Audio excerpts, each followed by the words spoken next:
নবী সাল্লাল্লাহু আলাইহি ওয়াসাল্লাম বসে আছেন মসজিদে। একজন ব্যক্তি আসলেন, ব্যক্তির গায়ে ধবধবে সাদা জামা, চুলগুলো কুচকুচে কালো, এবং তাকে মদিনার কেউ চিনে না। লা ইউরা আলাইহি আসারুস সফর, তার গায়ে সফরের কোনো চিহ্ন দেখা যাচ্ছে না।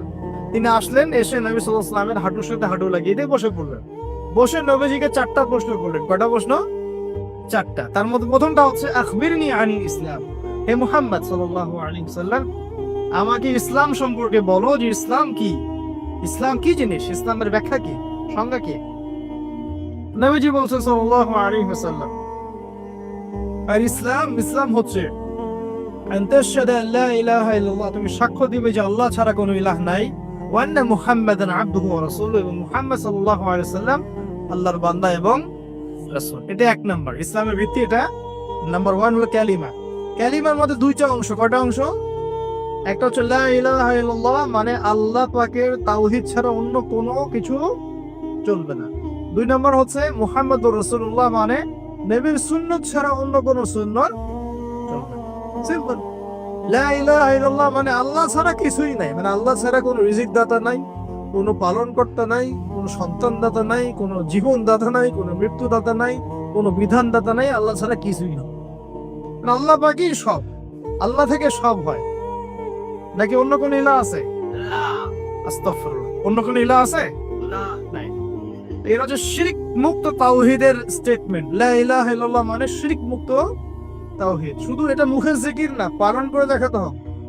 যদি ইবাদত বন্দেগীতে আপনি আল্লাহর দাসত্ব করেন, সেজদা দেন, আল্লাহকে সেজদা দেন, ইবাদতে লা ইলাহা ইল্লাল্লাহ ঠিক আছে।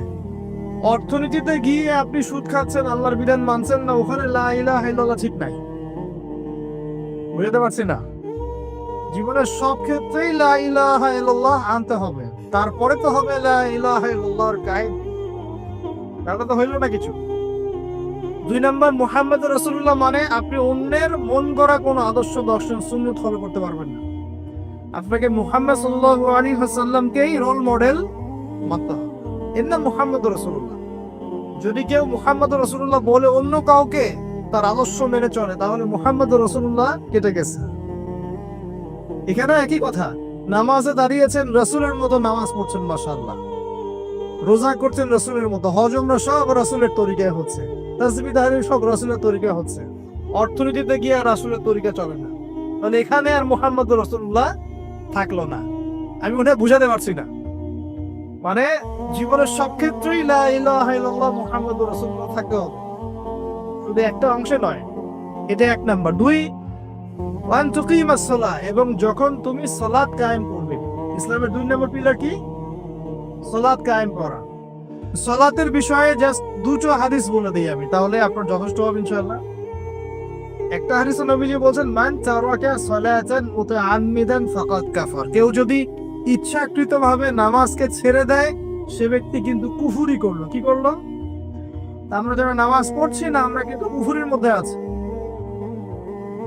মুয়াজ বিন জাবাল রাদিয়াল্লাহু আনহু কে নবীজি বলেন, মান তারাকা সালাতান মুতাআম্মিদান ফাকাদ বারিআত মিন জিম্মাতিল্লাহ, কেউ যদি নামাজ ছেড়ে দেয়, ফরজ নামাজ তার উপর ছেড়ে দেয়, ত্যাগ করে, সে ব্যক্তি আল্লাহর জিম্মাদারি থেকে মুক্ত হয়ে গেল। আল্লাহর জিম্মাদারি নাই তার উপরে, আল্লাহ পাকের কোনো রেসপন্সিবিলিটি নাই তার উপরে, আল্লাহ ছেড়ে দিয়েছেন তাকে, যাও।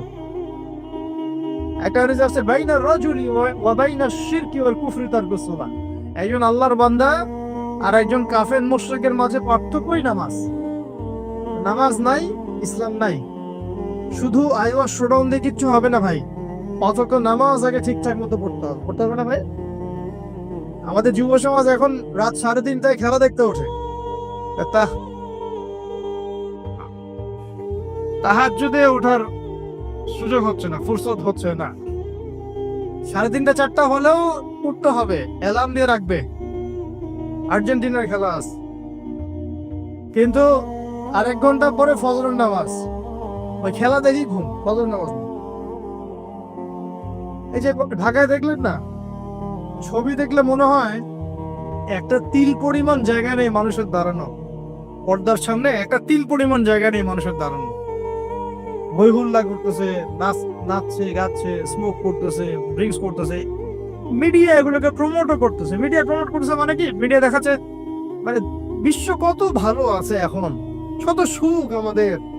হ্যাঁ, আমাদের সুখী সুখ, খালি সুখে সমৃদ্ধ জীবন যাপন করতেছে, খেলা দেখতে নাচতেছে নাকি। অথচ দেখেন ইকোনমিক সেকশনের কি অবস্থা, দেখেন দেখেন কি অবস্থা দেশ। এই যে আমাদের সমাজের, যুব সমাজের নৈতিকতার অবস্থাগুলো দেখেন, ধর্ষণের হার দেখেন, জেনার হার দেখেন, মাদকাসক্ত মানুষদের হার দেখ, কত হারে মানুষ মাদক খাচ্ছে, পরকীয়ার হার দেখেন, ব্লু ফিল্মস এর হার দেখেন। ওদের ভাবখানে এমন যে খুব সুখ আমার জীবনে, খেলো আর খেলো। খেলার দলিল তো কোরআনে আছে তো। হ্যাঁ, আল্লাহ পাক বলছেন এই দুনিয়ার জীবনটা হচ্ছে খেলতামাশার দোকান। খেলার দলিলও কোরআনে তো আছে।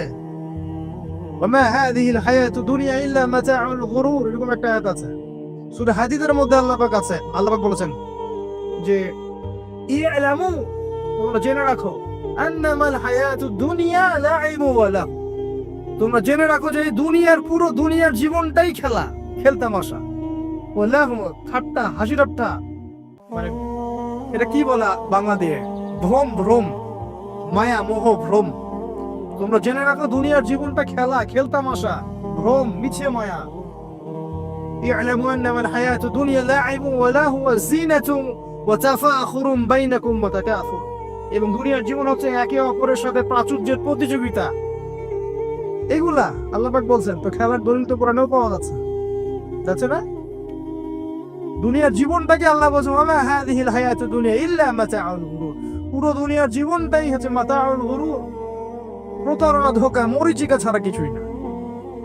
আর প্রমোট করা হয় যে বিউটি কন্টেস্ট হচ্ছে, মনে হচ্ছে কত সুখ আমাদের। হ্যাঁ, মেয়েরা একদম অর্ধনগ্ন নগ্ন হয়ে ফ্যাশন শো করছে, প্রমোট করছে, দেখো এগুলো সবাই কি সুন্দর জিনিস, কত সুখ, কত সুখে আছি আমরা। খেলতেছে মানুষ, দেখো।